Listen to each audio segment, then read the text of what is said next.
मुलं म्हणजे देवाघरची फुलं. पण आजच्या काळातली मुलं बघितली की देवाघरच्या या फुलांचा फ्लॉवर पॉट सांभाळावा तरी कसा, हा प्रश्न तमाम पालकांना पडलेला आहे. कल्पना करा की सकाळचे 7 वाजले आहेत. बाहेर रम्य वातावरण आहे. घरामध्ये पंडितजींचे अभंग लावले आहेत.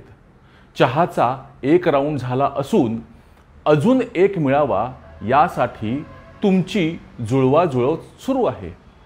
स्वयंपाकघराचा ताबा मावशी नामक आउटसोर्सिंग पार्टनरकडे नसून स्वतः तुमच्या बिलव्ड सौभाग्यवती उपमा, शिरा, पोहे, उपीट यासारखे अस्सल मराठमोळे ब्रेकफास्टचे आयटम बनवत आहेत.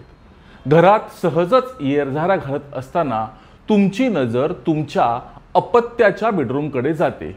बेडरूम चकाचक आवरलेली असते.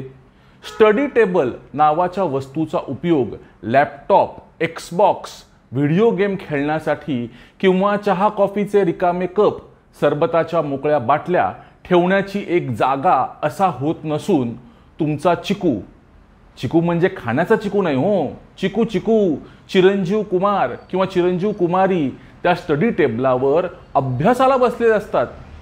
चक्क भल्या पहाटे उठून त्याची किंवा तिची आंघोळ झाली असते आणि बालशिवरायांनी जशी शपथ घेतली अगदी त्याच आविर्भावात तुमचा मुलगा किंवा तुमची मुलगी, बाबा हा घ्या माझा मोबाईल, फायनल एक्झाम किंवा CET 2 महिन्यावर आली आहे आणि या वेळेला मी यशस्वी होणारच असे वचन देत असतानाच नेमकं रेडिओवर स्वरगंगेच्या काठावरती वचन दिले तू मला हे गाणं लागतं.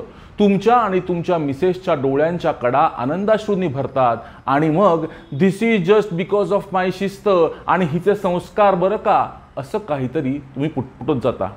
मित्रांनो, खरं सांगू का, आपल्या बाबतीत असं काहीही होत नाही, कारण आपली मुलं आपलं ऐकत नाहीत. आता कल्पना विलासातून थोडं वास्तविक जगात येऊया. सकाळचे चांगले 9 वाजले आहेत. बहुतेक घरी एक आणि डोक्यावरनं पाणी म्हणजे 2 अपत्य आहेत. रात्री पबजी, बिंज वॉचिंग किंवा नाईट आऊट करून थकून भागून तुमचं पिल्लू उशिरानं झोपलेलं आहे. आई बाबा ऑफिसला जायच्या गडबडीत आहेत आणि मग घराघरातून ऐकू येतो तो हा संवाद, पिंटू ब्रेकफास्ट कर. हो करतो ग, मला आत्ता भूक नाहीये. सोनू लवकर उठत जा, 9 वाजलेत. सोनू 2 पैकी एकच डोळा उघडते आणि हाताने 5 मिनिटं अशी खूण करते. रीमा मोबाईल वापरणं बस कर आणि आता थोडा अभ्यास कर. बाबा यार करते ना, तू तरी आईसारखा पकवू नकोस. तुमच्या, आमच्या, आपल्या प्रत्येकाच्या घरातून कमी जास्त प्रमाणात या आणि अशाच प्रकारचे डायलॉग्स किंवा मुलांच्या मताप्रमाणे कटकट अहोरात्र ऐकायला येते. आणि मग एकच प्रश्न पडतो, मुलं आपलं का ऐकत नाहीत? हल्ली कुठल्याही घरी बघा, सर्वात जास्त पसारा असतो तो पोरांचा. बरं, पसारा मांडायला वयाची अट लागत नाही.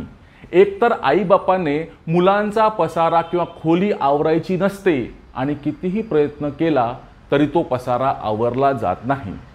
बरं, काही समजावायला 4 गोष्टी ज्ञानाच्या सांगायला गेलात तर प्लीज बोर करू नको यार, अशी उपसूचना मुलांकडनं पालकांना तत्काळ केली जाते. आपल्याला जे जे मिळालं नाही ते आपल्या मुलाला किंवा मुलीला मागता क्षणी आणि पुष्कळ वेळेला न मागता देणारे पेरेंट्स आणि मिळालेल्या गोष्टींचं अप्रूप किंवा कौतुक न राहिलेली मुलं बघितली की ये सब का चल रहा है, ये तो हमार समझ के बाहर है, असाच विचार प्रत्येकाच्या मनात येतो. मित्रांनो, जर तुमचा बंटी किंवा तुमची बबली तुमचं ऐकत नसेल तर हा व्हिडिओ फक्त तुमच्यासाठी आहे. नमस्कार मंडळी, मी अनिरुद्ध आणि तुम्ही बघत आहात दर्पण, एक परिपूर्ण विश्लेषण. मुलांनी आपलं ऐकावं असं प्रत्येक पेरेंट्सची माफिक अपेक्षा असते. त्या उलट मी इंडिपेंडंट आहे, मला माझे डिसिजन्स घेऊ द्या, ही पोरांची बाजू. सोशल मीडिया आणि व्हर्च्युअल लाईफच्या या दुनियेमध्ये घराघरांमधली संवादाची दोर कमकुवत आणि विसंवादाची दरी वाढत आहे. दोन्ही बाजू आपापल्या परीनं नातं जपण्याचा प्रयत्न करतात, पण शेवटी बरेचसे पालक हेच म्हणतात की मुलं ऐकत का नाहीत. मग सब प्रॉब्लेम्स का एक ही सोल्यूशन असं म्हणत पेरेंट्स उठाव मोबाईल और करो गूगल पे सर्च असं म्हणत ज्ञान भांडारात उडी मारतात आणि मग सुरू होतो विनोदाची, अपेक्षांची, अपेक्षाभंगांची एक प्रदीर्घ मालिका. ही मालिका चालू असतानाच मध्येच चाइल्ड सायकोलॉजी येते, काउन्सिलिंग येतं, फॅमिली टाईम येतं, शेअरिंग सेशन सुद्धा होतात.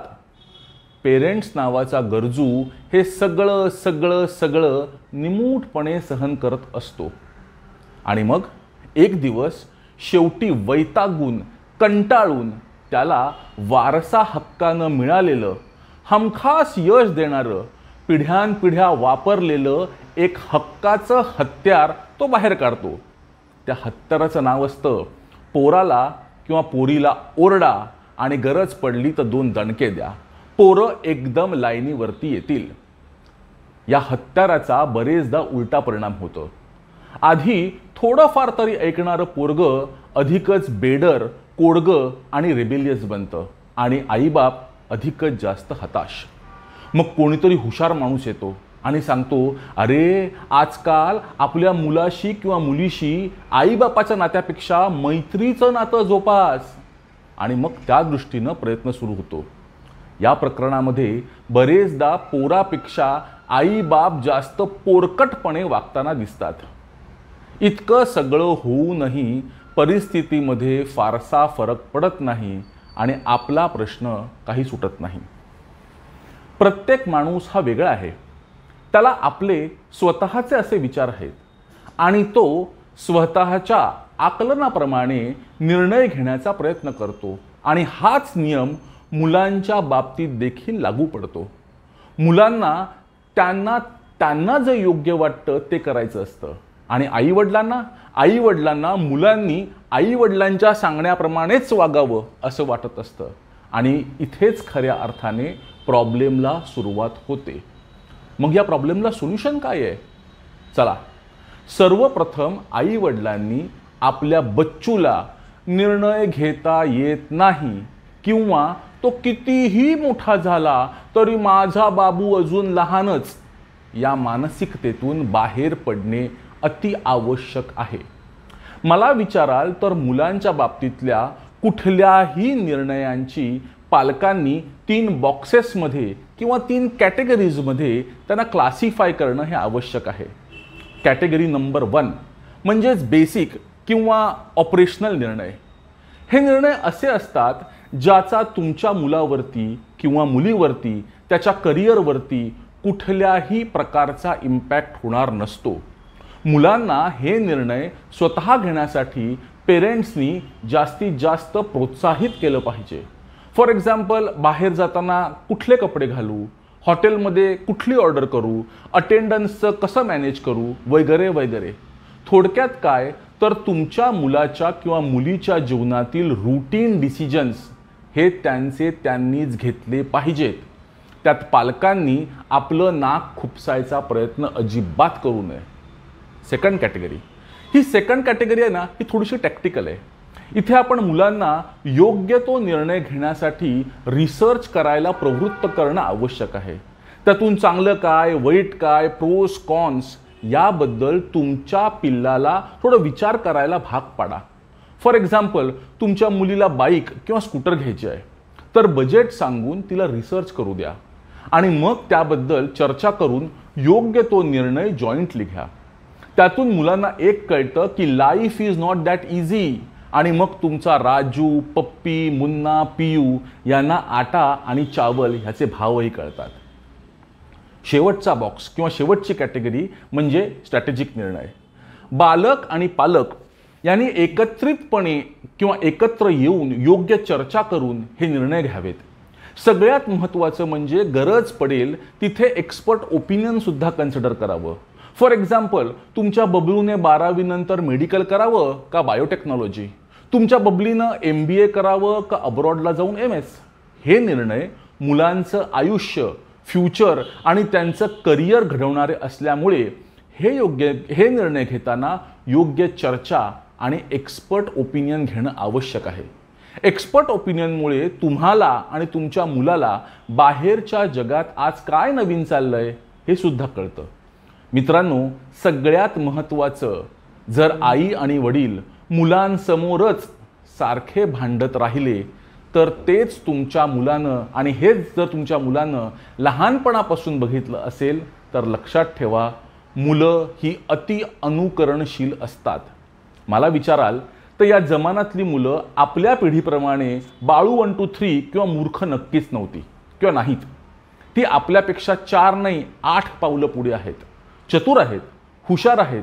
त्यामुळे तुमचं मूल तुमचं ऐकत नाही ह्यापेक्षा तुमच्या मुलानं किंवा मुलीनं तुमचं काय ऐकलं पाहिजे, कुठले निर्णय स्वतः घेतले पाहिजे ह्याचा विचार करा. प्रॉब्लेम सॉल्व्ह नक्की होतील.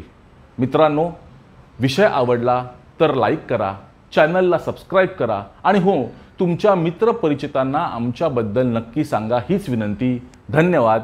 जय हिंद, जय महाराष्ट्र.